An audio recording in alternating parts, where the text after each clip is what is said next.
Welcome to The Explainer. Today we're breaking down a report that details a truly extraordinary personal account, one that's all about a reunion between a human and his extraterrestrial family. Okay, let's just dive right into this. The source material we're looking at today makes a pretty remarkable claim from the get-go.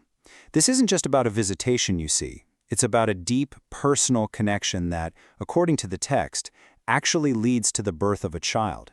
So right away, this sets the stage for a story that really blends the cosmic with the deeply personal. So the whole narrative is tied to a very specific and, I think, kind of symbolic date.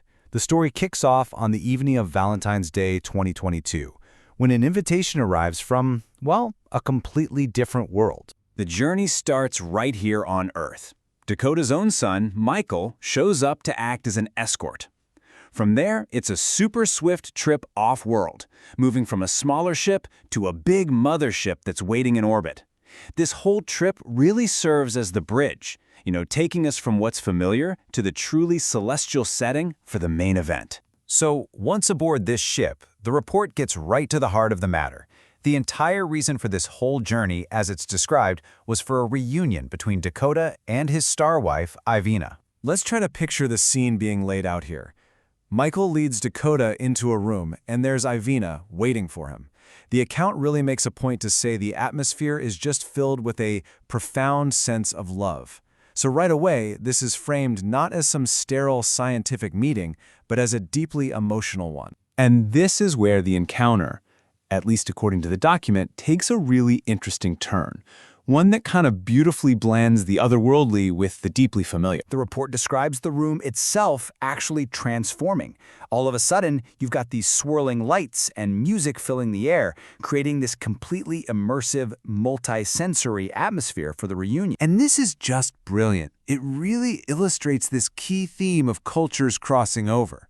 The song they picked isn't some strange alien melody. It's a 1980s power ballad from Earth. The source makes sure to highlight that Ivina chose it specifically because she'd heard it before, which suggests that music is acting like a shared emotional language that can cross any planetary boundary. So you see this progression, right? It starts with something we can all recognize, a slow dance, a moment of reconnection. But then it moves into something far more symbolic. The climax, as it's described in the account, wasn't just physical.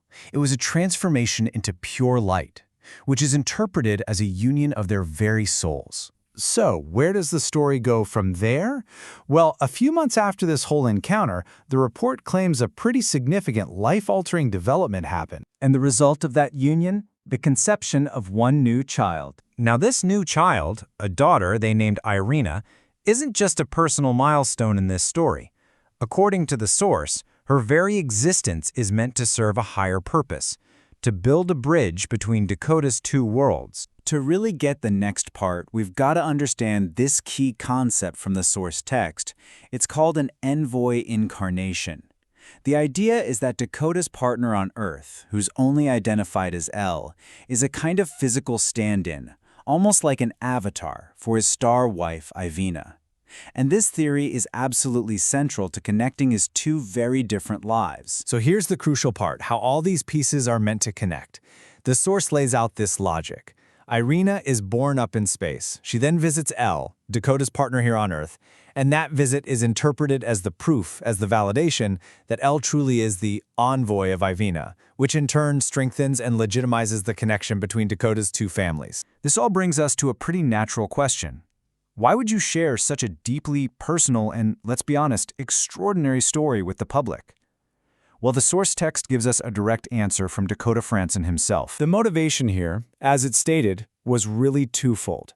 First, he wanted to preserve the memory and the emotional weight of what happened. And second, he wanted to consciously balance the narrative. He apparently held on to this story for a whole year, choosing to release it specifically to offer a positive and uplifting account to go along with other more challenging experiences he shared. So as we kind of wrap this up, let's just pull out the key insights that this story presents. It's framed as a narrative about a deep spiritual bond, about the surprising influence of our own earthly culture, about the validation of an envoy here on Earth, and finally, about a very conscious choice to balance public and private stories. And ultimately, the whole point of sharing this account is to reinforce this one single powerful theme. It's presented as a testament to the idea that love and connection are universal forces, things that can bridge any divide, whether that's physical, planetary, or even spiritual. And so this explainer really leaves us with a question. How do we navigate accounts just like this one, which are presented as factual, personal experiences that push us to consider the very nature of belief, the power of a story, and the boundaries of reality itself? It's a question that's definitely worth thinking about. Thanks for joining us on The Explainer.